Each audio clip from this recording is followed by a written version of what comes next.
Welcome team.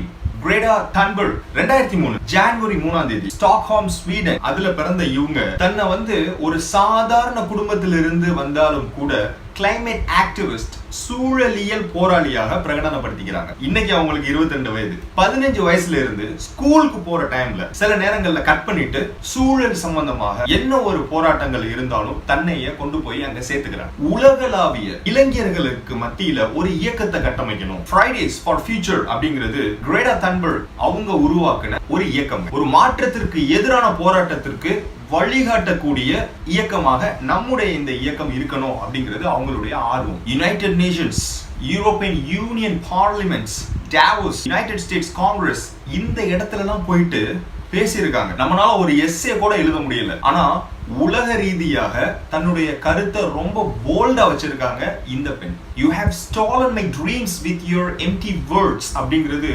இவர்களுடைய பேச்சிலிருந்து குறிப்பிடத்தக்க பிரேசஸா சொல்லப்படுது. காரணம் என்னன்னா, தன்னுடைய தலைவர்கள் எந்த மாற்றத்திற்கான முயற்சியும் எடுக்கல, வெறும் பேச்சோட நின்றுகிட்டாங்க.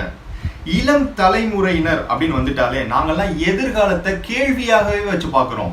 எங்களுடைய எதிர்காலம் இழப்புக்குரியதாக இருக்குது, ஏமாற்றத்திற்குரியதா இருக்குது அப்படிங்கிற மாதிரியான ஒரு வேதனையை பிரதிபலிக்கக்கூடிய பேச்சு தான் அவர்களுடைய எல்லா பேச்சும். மனிதநேயம் கொண்ட ஒரு உதவி திட்டத்துல ஒரு பங்களிப்பு இருக்கணும் அப்படின்றதுக்காக ஒரு யாட், ஒரு படகு, அது நிறைய பேபி ஃபார்முலா, குழந்தைகளுக்கு தேவையான மாவு, அரிசி, எசென்ஷியல் சப்ளைஸ் மட்டும்தான் இருக்குதுங்கிற மாதிரி ஒரு போட்டை ரெடி பண்ணிட்டு பசியோடு இருக்கக்கூடிய மக்களுக்கு தன்னால் முடிந்த உதவி செய்யலான்ட்டு ஒரு குழு அமைச்சு போறாங்க. கிரேடா தன்பர்க்கோட சேர்த்து 12 பேர் கொண்ட குழு அந்த படகுல இருக்கிறாங்க. இவங்கள சோ கால்டு இஸ்ரேல் கடற்படை சர்வதேச கடல் நீர்ல இருந்து தடுத்து நிறுத்தி அரெஸ்ட் பண்ணிடுறாங்க. இது சர்வதேச நியூஸா மாறிடுது. இன்னைக்கு தகவல், கிரேடா தன்பர்க் அவங்களோட சேர்ந்து இன்னும் 3 பேர் நாட்டை விட்டு அப்புறப்படுத்தப்பட்டார்கள். ஆனா பேலன்ஸ் இன்னும் அரஸ்ட்ல தான் இருக்காங்க, ரிமாண்ட்ல தான் இருக்காங்க. இது இந்த கிரேடா தன்பர்க் இது ஒரு கடத்தல் அப்படின்னு பிரகடனப்படுத்துறாங்க. ஆம்னஸ்டி இன்டர்நேஷனல் ஒரு ஹியூமன் ரைட்ஸ் ஆர்கனைசேஷன் இண்டிபெண்டன்டா குளோபலா ஒர்க் பண்றவங்க